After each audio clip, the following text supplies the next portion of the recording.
Vadodara highway પર Darjipura air force bridge નજીક moped પર જતા 3 યુવકોને પાછળથી આવતી ટ્રકે ટક્કર મારતા 3 યુવકો ઉછાળીને રોડ પર ફંગોળાયા હતા, જે પૈકી એકનું મોત થયું હતું, જ્યારે અન્ય 2 યુવકોને ઈજા થતા સયાજી હોસ્પિટલમાં સારવાર માટે દાખલ કરવામાં આવ્યા હતા.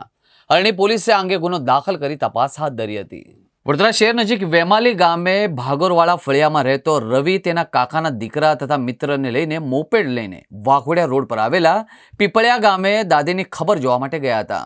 બપોરે જમીને ત્યાંથી 3 મોપેડ પર ઘરે પરત આવતા અને તેઓ હાઈવે પર દરજીપુરા એરફોર્સ બ્રિજ ઉતરીને ગોલ્ડન ચોકડી તરફ જતા હતા. એ દરમિયાન પાછળથી પૂર ઝડપે આવતી ટ્રકના ડ્રાઈવરે મોપેડને ટક્કર મારતા 3 હવામાં ફંગોળીને રોડ પર પટકાયા હતા.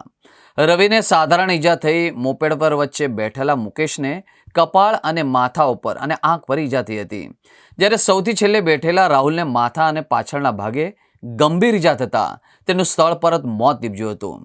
ઈજાગ્રસ્ત મુકેશને સારવાર માટે સયાજી હોસ્પિટલમાં દાખલ કરવામાં આવ્યો હતો.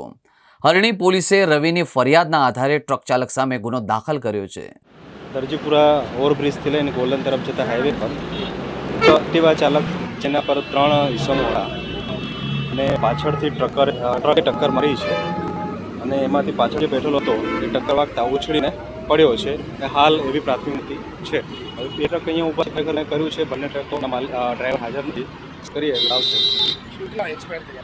અત્યારે સ્થળ એક છે રાવપુરમભાઈ રાખોડિયા કર્યું છે અને વચ્ચે જે બેઠેલો ઈસમ હતો એને હોસ્પિટલ લઈ ગયા છે અને ચાલક હતો એ સારી કન્ડિશનમાં છે અને કોઈ તકલીફ નથી હાલ જાજર છે.